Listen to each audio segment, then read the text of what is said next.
The Oshawa Public Library holds many resources in its local history room that can help you explore the community's history. In this video, we'll be highlighting our newspaper collection. We have Oshawa newspapers starting as early as 1862 and continuing until the present day. Most of these papers are preserved on microfilm, which may be either on a microfilm reel or on a flat sheet called microfiche.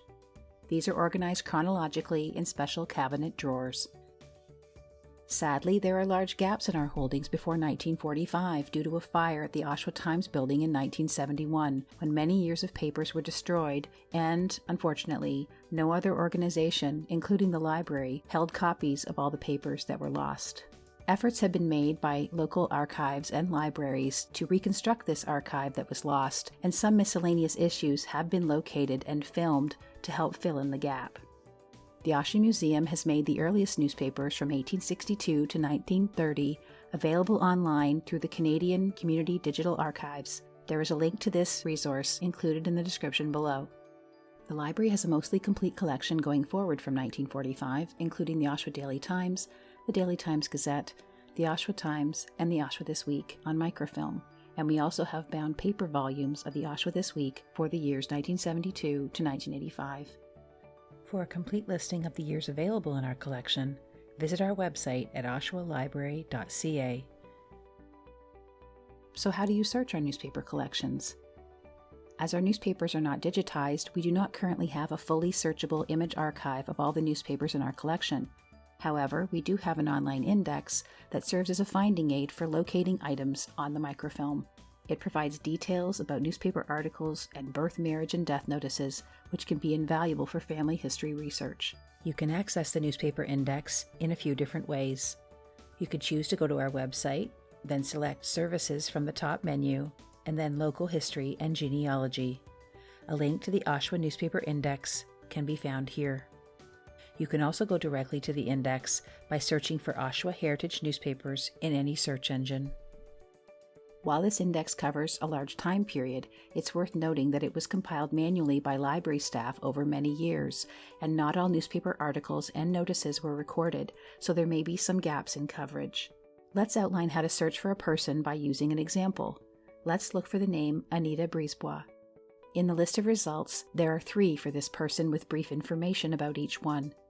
2 are notices about her 60th wedding anniversary, and the 3rd is the notice of her death. When we click on an entry, we get the detail page showing the name of the paper the notice appeared in, and the date it was published, as well as the date of the event, in this case, her death. Instead of searching for a person, we can also search for an event or topic. For example, if we search for hospital, we get 738 results. As this list is quite large, we can now choose from a number of options to manage this list. First, we can search within our results to narrow things down. So if we're looking for articles about past expansions of the Oshawa Hospital, we can enter the word expansions here, and the list will be narrowed to those articles that mention both hospital and expansion. It's important to note that the search is done only on what is in the brief index entry, which is limited to either the headline of an article or the name of the individual in a notice. Second, you can sort the results to make for easier browsing. You can sort by the title of the article or by the date. Lastly, there are filters to narrow down the list, such as choosing to only see results from a certain paper, or only ones from a particular decade or year using the date grid.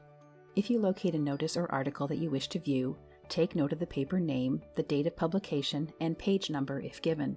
You can then visit the local history room to retrieve the film or fiche that contains the paper for that date and view it on one of our microfilm machines. These come equipped with a scanner so copies can be made.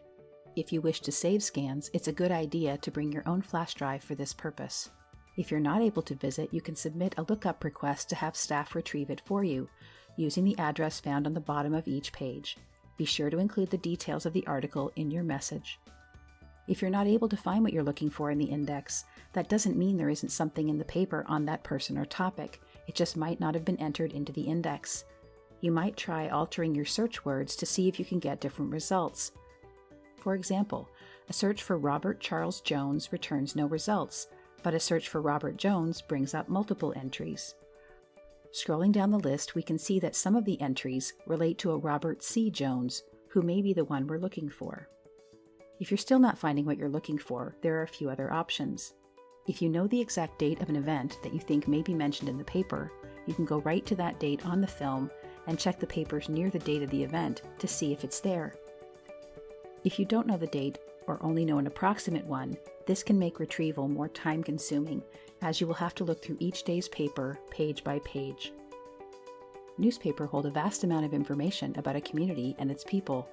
This collection is essential to individuals who are interested in exploring aspects of Oshawa's history or in tracing family who may have lived here.